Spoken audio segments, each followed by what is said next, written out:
Ok. Aujourd'hui, Murat Erbezci est avec nous. Bonjour. Bonjour. Pouvez-vous vous présenter, s'il vous plaît? Oui, oui, et je m'appelle, comme vous dites, Murat Erbezci. Je suis médecin ophtalmo. Je travaille dans mon cabinet privé à Izmir. Donc, je vois des patients pendant la journée. Donc, c'est ça mon travail, ce que je fais. Comment et pourquoi la langue française, en fait? Ah, comment ça s'est passé? Et donc, quand j'ai terminé l'école de la médecine à Izmir en Turquie, donc mon père, il était médecin aussi, et donc il voulait tout le temps que j'aille faire des études en Europe, parce qu'il me disait ça peut quand même t'aider de voir autre chose, avoir d'idées nouvelles et apprendre des choses qu'on ne peut pas apprendre ici. Donc il voulait tout le temps que je fasse mes études de spécialisation en Europe. Et ça s'est commencé comme ça. Donc j'ai fait quand même un petit recherche pour décider où je peux faire des études.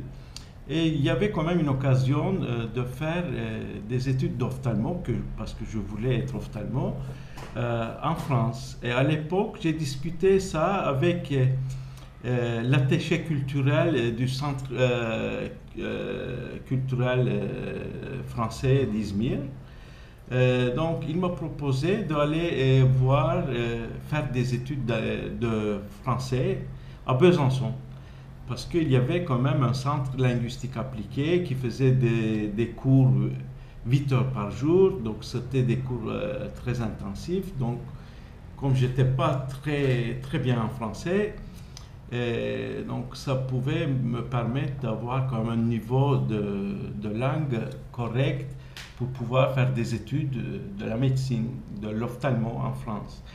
Donc, quand j'ai fait des recherches, j'ai trouvé également que quand même il y a un service d'ophtalmo très puissant, très bien à Besançon. Donc, j'ai eu les deux choses ensemble. Donc, j'ai décidé d'aller faire des études de langue et après essayer d'entrer dans ce service d'ophtalmo qui était très bien et donc qui travaillait sur des sujets que me j'intéressais beaucoup à l'époque. Donc, ça a commencé comme ça. Ah, nickel. Et quels sont vos liens aujourd'hui avec la langue française? Ah oui, j'utilise beaucoup français parce que j'ai des amis et, et des collègues français. Et donc, je participe beaucoup de congrès, de travail scientifique en France. Et donc, je continue toujours à apprendre, aller voir les choses nouvelles, comment ça se passe en France, les sujets nouveaux sur lesquels ils travaillent. On fait des études ensemble. Il y a quelques ans, j'ai même fait un diplôme universitaire complémentaire à Dijon pour toujours continuer mes études, me développer dans mon métier, si tu veux. Ok.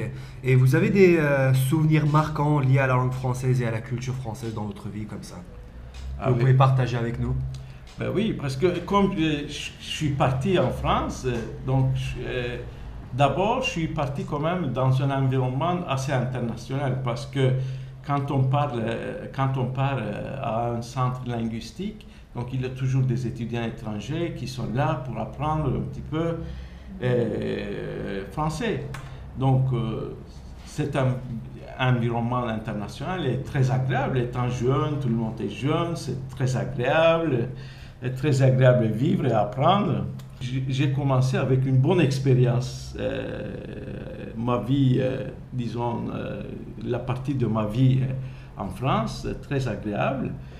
Mais après, j'ai commencé à l'hôpital. Donc là, c'était un peu différent.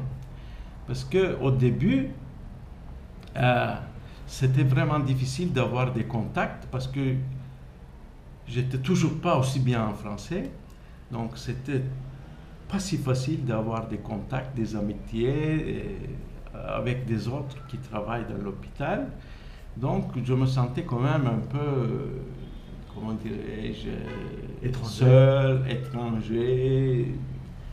C'était un peu désagréable. les débuts de ma vie hospitalière, si je peux dire.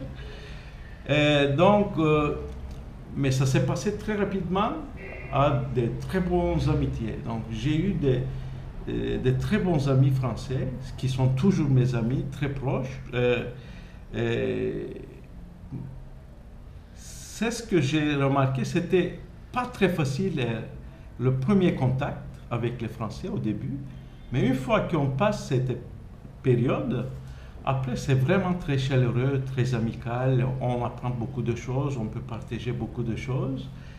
Tout ce que je peux dire, j'ai jamais senti après seul et laissé à côté. J'étais souvent bien entouré, donc on pouvait discuter de tout. Et puis de vivre en France, ça apporte l'autre chose. Par exemple, j'ai pu pouvoir lire en français. Je parle de la littérature. C'était pas si difficile de lire, si je peux dire, des articles scientifiques, médicaux. C'était pas si compliqué. Mais de lire de la littérature, donc c'était étonnant. J'ai commencé pour la première fois à lire Kundera, que j'avais déjà lu en turc, à lire en français. J'étais complètement étonné. Je me suis dit, waouh, c'est autre chose. C'est autre chose de lire ce livre en français. J'ai vu, c'était pas comme la première impression que j'avais eue sur le bouquin, c'est complètement changé quand j'ai commencé à lire en français. Donc je trouvais ça assez intéressant.